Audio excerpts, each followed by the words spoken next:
நடுவினிலோ திருவினில் மித வெயிலினில் இத வெளிச்சத்தில் மழை வரும் என உன்னை தரும் என அண்டத்தில் எண்ணம் என்னென்ன என நீ அமைத்திடும் வீட்டுக்குள் உள்ள பூச்செடிகளின் பூக்களை வெல்ல சுருள் முடியுடன் இரு மகன்களை இதை வழங்கிட இமை நிறந்திட கட கடவென கவிதைகள் என கதை வளர்ந்ததும் அவர் வளர்ந்ததும் மறுமுறை இருமுறை உன் பிறவியை கிடைக்கணும் அவர்களுக்குமே உன் முகம் கொண்ட இரு மகள்களை இறை அருளிட அனைவரும் அழகிய சுய படங்களை எடுக்கவே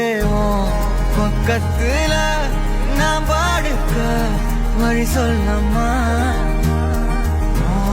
ரத்தத்துல பெத்தெடுக்க விதி விடுமா தீமா தீமா